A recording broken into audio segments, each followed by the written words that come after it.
Well, good afternoon, YouTube. This is Chuck. It's Friday, April 28th, and coming to you over by the local park with the lake in the background. And it's a little windy today. I think I couldn't shoot outside. I'm afraid there'd be too much wind noise, so I'm in the van.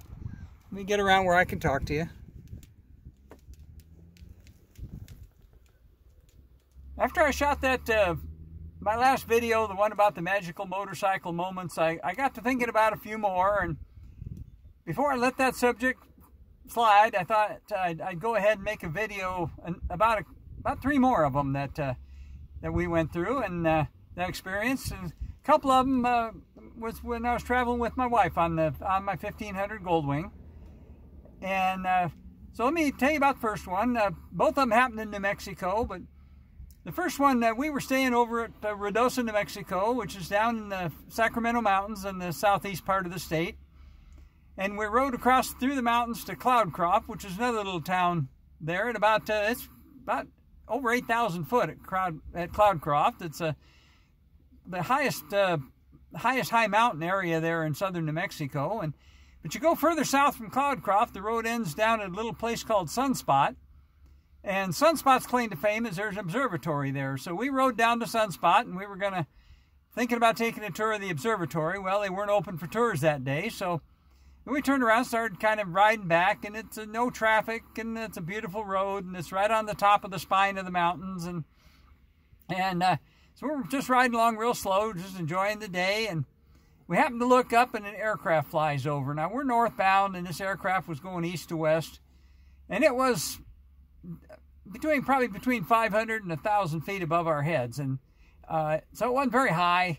And the first thing we noticed about it had a very unusual appearance. We'd never seen an airplane like that before. It was like a flying wing, and we didn't know what it was. The second thing we noticed was very quiet, and even though it was right there, I mean, we literally were looking right at it. It was right above us, but it wasn't making any noise at all, and that kind of surprised us. And so anyway, we didn't know what it was. We were pretty sure it had to be one of ours. It obviously wasn't a flying saucer or anything. We didn't think it was a UFO. I guess it met the definition by UFO because it was a flying object that we couldn't identify. But anyway, so when a few days later, when we got back home, we were watching TV one night, and the Air Force rolled out the brand new B-2 Spirit stealth bomber. And we looked at each other and said, that's what we saw. So we saw about a week before the Air Force officially acknowledged that it even existed. We saw it, and flying over southern New Mexico. Got a good look at it. Bright sunny day, no clouds. It's just a beautiful day. There's a kind of blue sky that you get when you're up in the mountains that you don't get anywhere else, and really enjoy that.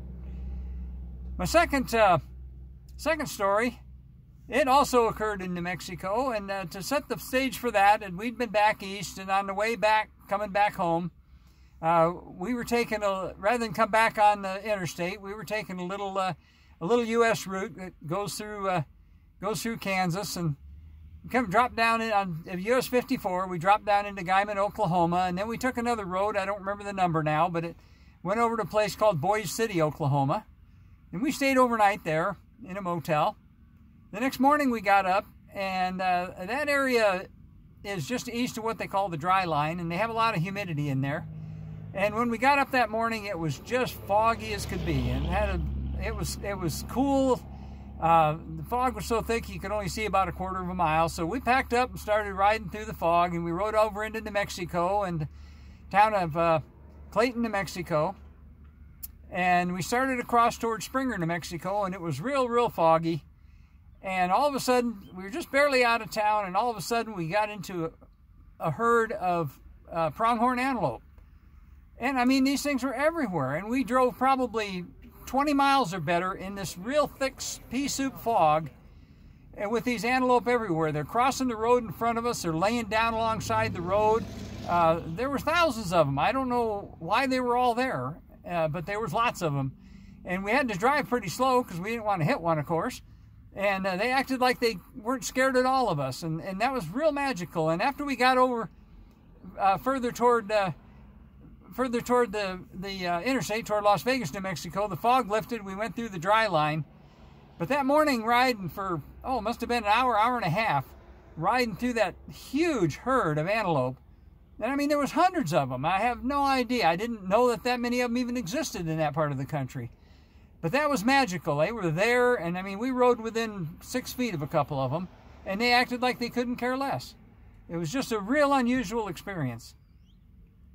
The third one I'm going to tell you about was a trip I was by myself, and I was riding up California Highway 1, north of, north of Santa Barbara a little ways, and up towards San Luis Obispo, but I was south of San Luis Obispo. But anyway, I was riding along and stopping to take pictures. It was a pretty day, and I found this pullout by the ocean that had a really nice backdrop for pictures. And so I'm not a photographer. I kind of talk to myself like I'm a picture taker sometimes, but I've taken a few pretty good shots in my day and taken thousands of pictures, and I got shoe boxes full of them. And anyway, so I'm pulled in this paved parking lot overlooking the ocean, and I set the bike up. I was riding my Goldwing, my 1500 Goldwing, and I set it up for the picture and got all figured out where to stand and what my background was going to be.